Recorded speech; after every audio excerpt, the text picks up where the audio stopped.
Hey, what up everybody? This is Stevie Breach coming to you with a good old DVD review from right out of the past. One of my favorite wrestlers of all time, Stone Cold Steve Austin. When I normally talk about my favorite wrestlers of all time, I normally always will mention Hulk Hogan and Triple H. Stone Cold Steve Austin, an awesome entertainer.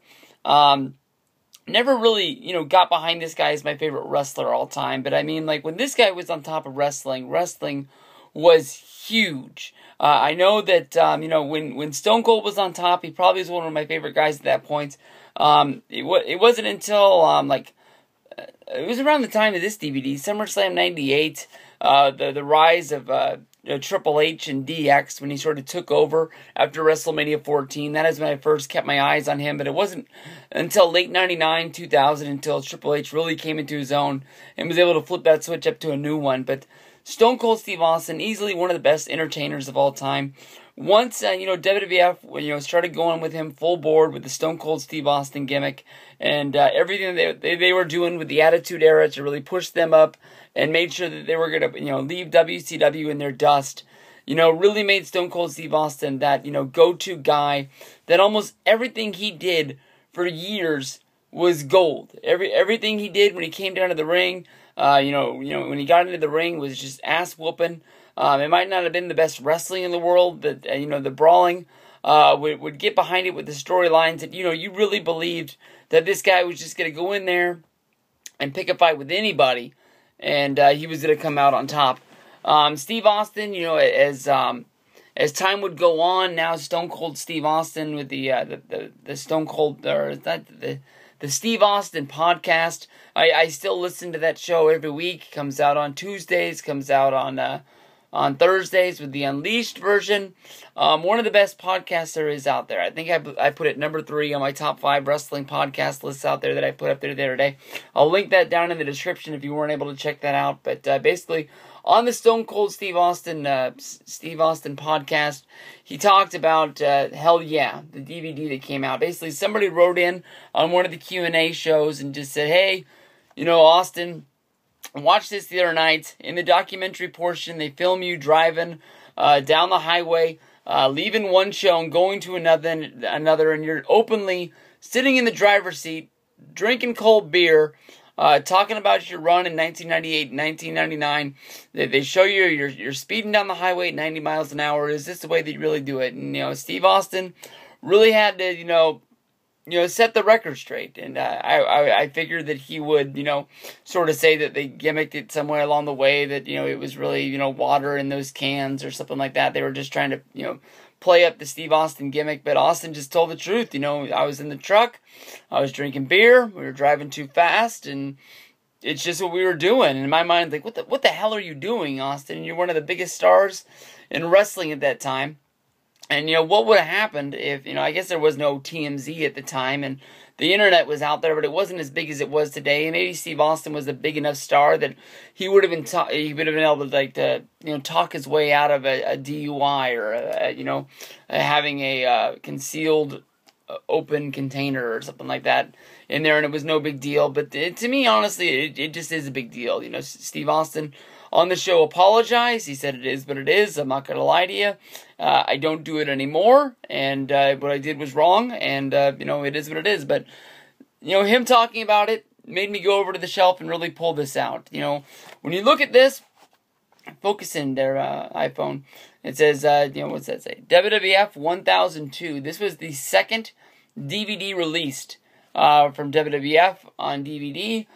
Basically, it was a re-release of a 1999 VHS tape that was 1 hour. With the bonus content on here, I want to say that they probably pushed this closer to 2 hours.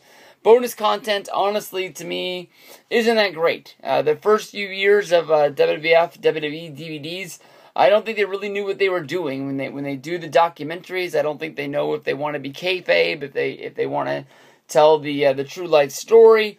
They're not really packing the DVDs jam full of action. If this was to come out today, or even a few years later, I believe disc 1 would stand alone the way it was, and then they would give you a disc 2 with a few of the matches that they talk about on here. When you're looking at the run of Stone Cold Steve Austin from 1998 to 1999, easily one of the biggest runs there was in wrestling, from WrestleMania 14 going on to King of the Ring. We have SummerSlam 98 against Undertaker, of course. You know, we have all of Austin versus McMahon throughout these 98 pay-per-views, getting us all the way to St. Valentine's Day Massacre, him and Vince in the Steel Cage match, and then him and Rock in WrestleMania 15.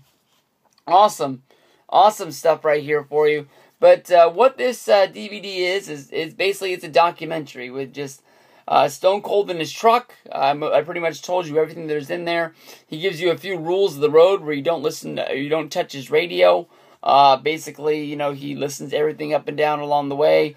He listens to country music if he's thinking about hunting or his kids. He listens to rock music if he's trying to come up with a new t-shirt. He'll listen to classic rock if the town they're driving to has a classic rock sort of feel. Talks about how he loves Stevie Ray Vaughan. A lot of the stuff that you hear when you watch or when you listen to the Steve Austin podcast. Nothing really much has changed about Steve Austin since '99, except that he doesn't drink and drive anymore. But I don't know. Honestly, I don't really recommend this DVD.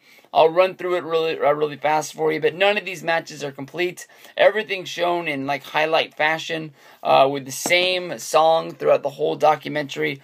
Basically, it's like the DX theme, a little bit remixed to sound like the Stone Cold Steve Austin theme, with the same people that sing the DX theme, which I think is called the DX Army. They have another real name, but that's what they were billed at as for WWE. I think they were a band that sounds like Rage Against the Machine that was based out of Boston. But it's just the same song over and over and over again. And he adds a quick, maybe 15 seconds at the most, talking about each match before and maybe during after. But for the run this could be a lot better. I'm not sure how many of these matches are going to be on the two last Stone Cold Steve Austin sets that came out. Of course, the one that came out a few years ago with the documentary set, and then the one that came out probably 2009-ish. I can't remember if it's called the Stone Cold Legacy or something like that, but it was 2 discs, no documentary, just a whole shitload of Austin matches. But I'm sure a lot of them will be on there. But it starts out with Austin winning the championship at WrestleMania 14, talking about how cool it was to win the belt at WrestleMania, become the man. To really have the WWF on his shoulders, how much of an honor it was to beat Shawn Michaels that night. From there, we go on to his run at King of the Ring 1998. Steve Austin takes on Kane in a first blood match where if Kane loses, he's going to set himself on fire. They immediately start showing these guys start throwing blows to start this match, and they immediately fast forward all the way to the finish with after the Hell in a Cell match of Undertaker versus Mankind, where Mankind went through the top of the cage, went off the cage, through the announce table. He still finds his way to come down to the main event and try and interrupt what's going on. During this, Undertaker smacks Steve Austin right across the head in this first blood match. Blood starts going everywhere. Earl Hebner doesn't really notice it because he's laid out at the time. The match goes on for maybe about a minute and a half to make you believe that Austin's going to find a way to really beat Kane. They went, all nines. They even have gallons of gasoline sitting at ringside. If Kane did lose, he would have set himself on fire. But Hebner finally wakes up as Austin knocks out Kane with a chair and looks like the match is going to be over. Hebner notices the blood all over Austin's face, and Austin loses the championship. He shows up the next night on Raw, challenges Kane, and Kane, being the big red retard himself, accepts the challenge for Austin to win. I don't know if WWF backed out on the fact they didn't want Kane to light himself on fire on pay-per-view. They couldn't figure out a way to do it or not, but that title change and that span of the title change only lasting 24 hours has always made me wonder why they did it. Maybe they wanted to pop a big rating on Raw with the big Austin versus Kane championship match, and why wouldn't they have waited to the next pay-per-view with Austin on the chase, at least giving Kane a 1-month run. From there we went to talking about all the things that Stone Cold Steve Austin has drove in his days, from the Zambonis to the cement trucks, when he poured the cement into the Corvette of Vince McMahon. We got the monster limo, the beer truck, and more monster trucks. All sorts of stuff from there. Austin from King of the Ring, he went to SummerSlam 98. That's the big match that he had against The Undertaker. That was a big-time respect match, and you can tell that was Stone Cold Steve Austin really earning Undertaker's respect. I always remember that as a big stepping stone for the WWF. I knew that they were growing from WrestleMania 14 with the Stone Cold era. A lot of fans were jumping on board. Of course, WCW was running strong at this time as well, and it was a good time to be a wrestling fan. In that one, Stone Cold Steve Austin goes over. I believe he goes over clean with the stunner in the middle of the ring. No, nothing really, crazy about it. And over the next, few months is when the Austin versus McMahon angle really goes down. Over the Edge, 1998 was built up as McMahon stacks the deck against Austin. He's fighting the now corporate Dude Love. Vince McMahon is the special guest referee. We got Patterson's out there as the ring announcer. Briscoe's out there as the timekeeper. Basically, everyone involved with this match is trying to make sure that McMahon is able to capture the championship and keep it from Austin. From there, we went to Breakdown 1998. It's Stone Cold Steve Austin going up against Kane and Undertaker, where Kane and Undertaker are working as a team. They're not allowed to pin each other. And because of the finish in there, Vince McMahon takes the title, keeps it for himself, and basically says that, Austin, this isn't your title anymore, it's mine. Pretty much vacates the title, and Austin is really on the chase to get the ball back, as well as trying to fight Vince McMahon any way that he can get his hands on him. From there, we go to Judgment Day 1998, where Stone Cold Steve Austin is the referee between Kane and The Undertaker. Basically, they let these guys have a match. Austin's out there as the referee. On the podcast, he talks about how he hates being the referee all the time. He just doesn't know the rules, doesn't know what he's supposed to do. But, Undertaker knocks out Kane with a steel chair. When Undertaker goes for the pin, Austin won't count it.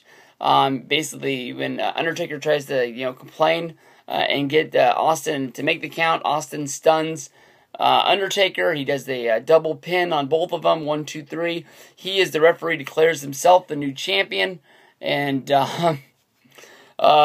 basically it's just shits. I mean, that was a fun ending to a show, but at the end of that one, I remember sort of like, what the fuck did I just pay for? We didn't get a new champion. Austin, I guess, was against the rules, but it just sort of, it was what it was. Buried Alive match versus The Undertaker and if Austin won, he got to go to the Royal Rumble 1999, which was one of the biggest wows in wrestling. And it was Stone Cold Steve Austin is number 1 into the ring. Vince McMahon was number 2. Somehow, Vince McMahon wins the Royal Rumble. Because he wins and Rock is the champion at the time, Vince McMahon says that he's not going to take the title shot at WrestleMania. Vince can have the night off. Commissioner Shawn Michaels steps in and says, nobody takes the night off on WrestleMania, Vince, because you slid out of your spot from winning the Royal Rumble. Stone Cold Steve Austin it is, and we have a new championship match for WrestleMania 15. Stone Cold Steve Austin versus The Rock isn't looked at as from WrestleMania 15, isn't looked at as one of the best matches that they've ever had. Of course, everybody points the eyes at WrestleMania 17, but it's still a really good match with both guys really going out there and really kicking the shit out of each other. This thing wraps up with Stone Cold Steve Austin going to, different race car tracks, baseball games, showing all the things that he really does. He throws out the first pitch at a Kansas City Royals game. It's not the one that he talked about on the podcast where he threw the ball in the dirt. This one he threw the ball probably a foot high out of the strike zone, and he really lobbed it in as well. But it sort of leaves us on a spot that Austin versus Rock is the new direction of the WWF. And, you're really going to need to buckle your seatbelt because it goes from here. Nothing really blows you away in the special features. A couple raw moments, not segments, but moments, like him throwing the Intercontinental Championship off the top of the bridge in Boston. But definitely a DVD that's well worth $1.98 on Amazon. Make sure you head on over there and check that out. But more than likely, this is going to be added to the network before long. So, peace out, everybody. Enjoy your Stone Cold Steve Austin night, and have a good one.